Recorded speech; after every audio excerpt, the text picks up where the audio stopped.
Coucou tout le monde, j'espère que vous allez bien. Alors on se retrouve aujourd'hui pour se maquiller ensemble, pour faire un Get Ready With Me, mais pas n'importe lequel, un maquillage où je n'utilise que des produits chouchous de l'année dernière. Donc je vous ai fait une vidéo dans laquelle je rassemble vraiment tous mes favoris, mais il y a beaucoup de produits de chaque catégorie. Ici j'ai essayé d'en isoler que un, et donc quelque part ça pourrait être mon favori de l'année, mon fond de teint favori, mon primer favori.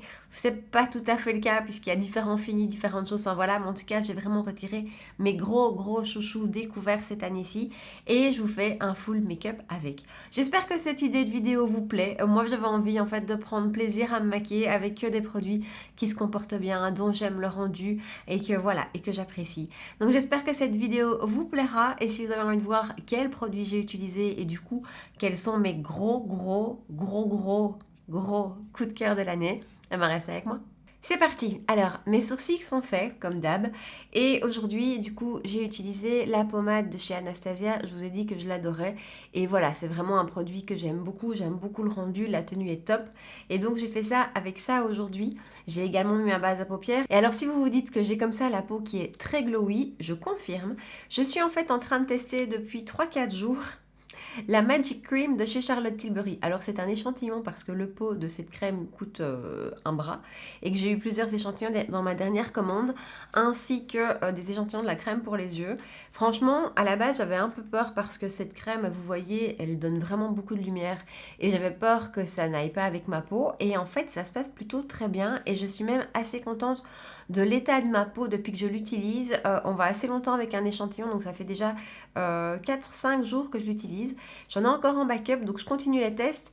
Mais bah voilà, jusque-là, ça m'a l'air pas mal. Alors, on va attaquer. Dans ma vidéo favori de l'année, je vous avais parlé de beaucoup de palettes. Franchement, beaucoup. Et j'ai dû faire un choix aujourd'hui. Je suis bien restée 5 minutes devant toutes ces palettes à me demander laquelle j'allais utiliser. Et en fait, c'est une que j'ai plus trop utilisée depuis longtemps et pourtant je l'adore. Et c'est la Skin Deep de chez NARS. On va donc faire un look un peu plus neutre. Et c'est très bien comme ça aussi.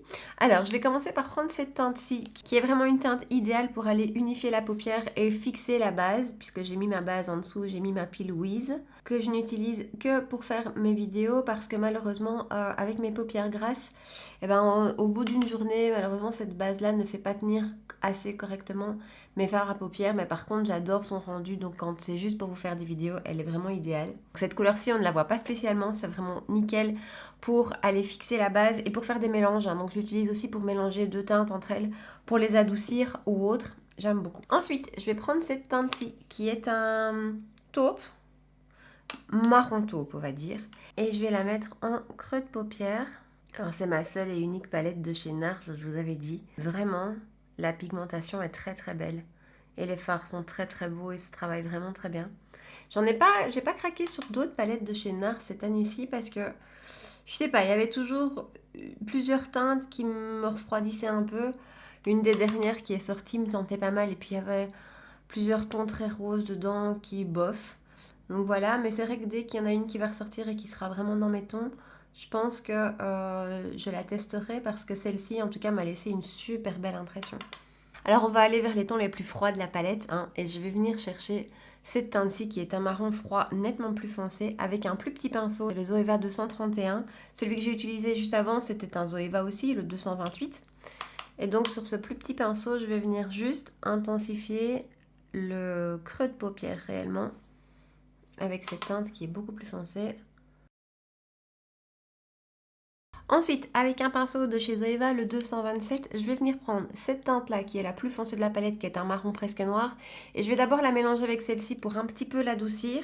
On viendra à mon avis l'utiliser seule par la suite, mais dans un premier temps, je vais un petit peu l'adoucir et je la place en coin externe.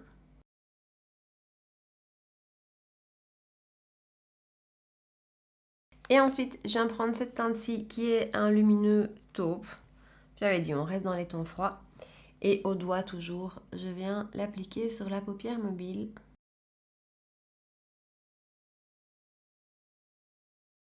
Je reprends cette teinte-ci avec un autre pinceau, c'est un Morphe, c'est le JH33. Et je viens réintensifier un petit peu le coin externe pour qu'on ait une sorte comme ça de dégradé vers l'extérieur. Et je vais prendre un crayon, c'est celui de chez Linda Alberg en teinte Spar Flash. Et je vais venir faire un ras de cils. Vous savez quoi? J'ai toujours mal au cœur de tailler ces crayons. Je les aime tellement que j'attends d'être à la limite pour devoir les tailler parce que j'ai pas envie de les user. C'est complètement bête, hein, mais bon. Je vais ensuite prendre mon crayon de chez Urban Decay, le 24/7 que je devrais aussi tailler. Et je vais venir le mettre en muqueuse supérieure. Est-ce que vous avez déjà réussi à trouver un crayon noir qui reste en muqueuse? Je suis contente de celui-ci, mais c'est pas parfait, il bouge quand même et je trouve que c'est super difficile à trouver, vraiment. Alors, dernière petite touche sur les yeux, je vais prendre, je vous en ai parlé, une des petites ombres à paupières de chez Hourglass, c'est la teinte Smoke.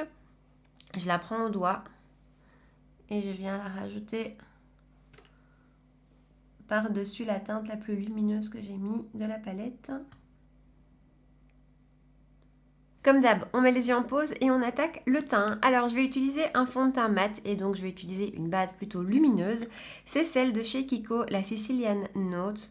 Je trouve qu'elle fonctionne hyper bien avec les fonds de teint qui ont un fini fort mat. C'est vraiment très très joli.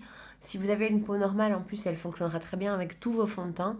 C'est juste que moi, si je mets par-dessus un fond de teint hydratant, là, ça va être un peu too much. Mais dès que j'utilise un fond de teint assez matifiant, avec un fini assez mat, je trouve qu'elle réagit super bien. Elle donne une lumière. Alors déjà que ma crème de jour me donne beaucoup de lumière, je dois avouer qu'avec ça, c'est le combo boule à facettes. Par-dessus mon fond de teint mat chouchou de l'année. J'aimerais bien être à côté de vous là, avant que je vous dise ce que c'est, pour voir ce que vous allez répondre. Si vous m'avez suivi, vous savez. Vous savez que mon fond de teint chouchou de l'année, c'est celui de chez Charlotte Tilbury, le Airbrush Flawless Foundation. C'est un fond de teint que j'adore. J'ai l'impression que on est assez partagé sur lui.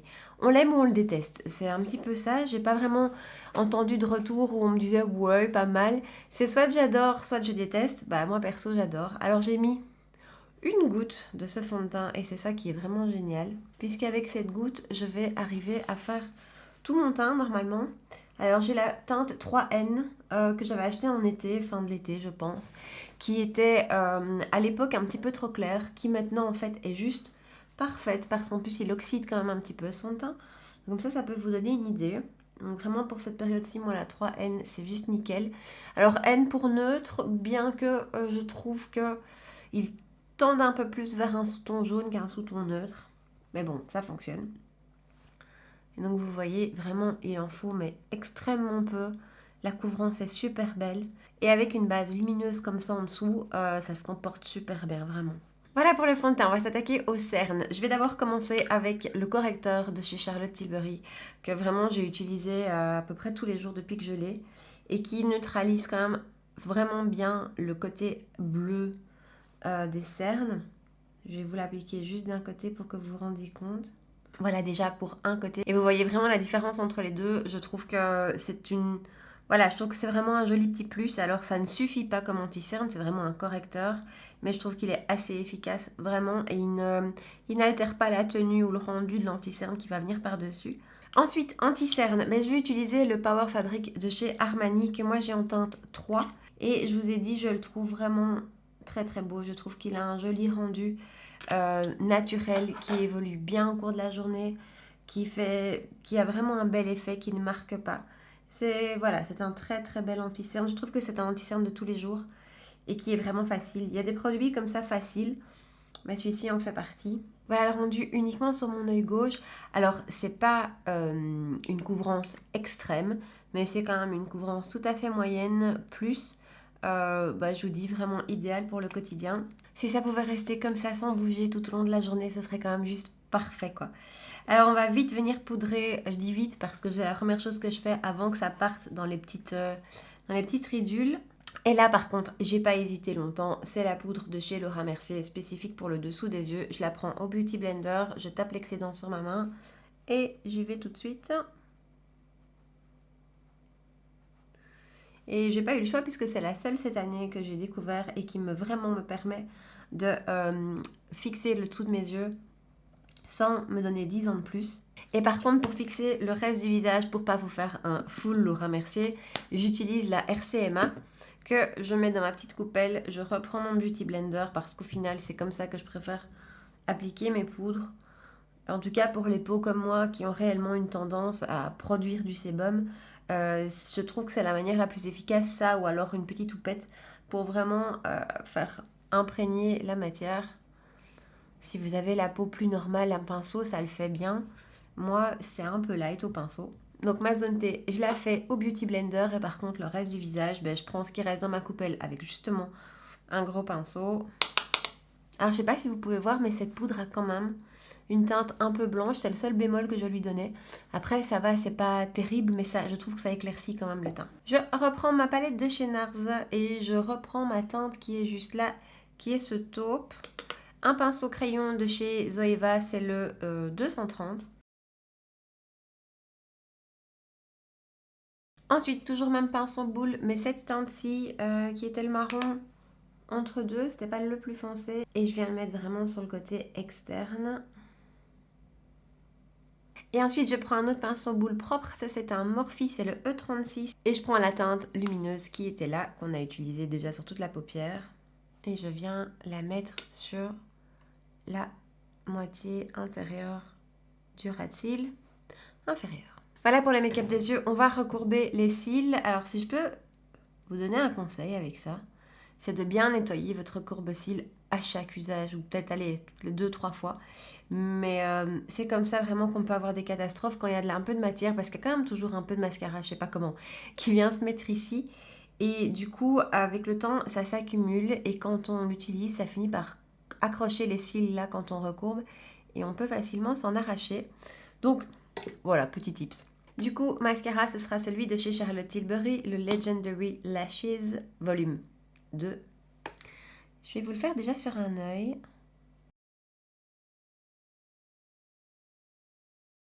Voilà, rendu du mascara avec juste une seule couche, je fais vite l'autre œil.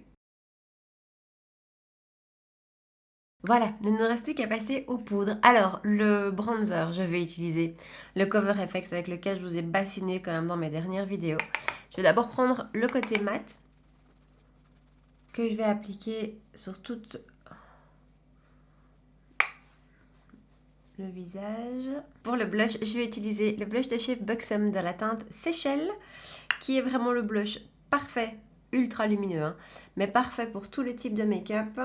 Ils ont une odeur, ces blushs, en tout cas celui-ci, il a vraiment une odeur de crème solaire, je trouve, de vacances. Et enfin, lumière. Bah oui, forcément, je vais utiliser celui de chez Charlotte Tilbury. C'est vrai qu'il est assez récent et qu'il y en a eu beaucoup au cours de l'année que j'ai aimé. Mais celui-ci, ces derniers temps, je l'utilise beaucoup.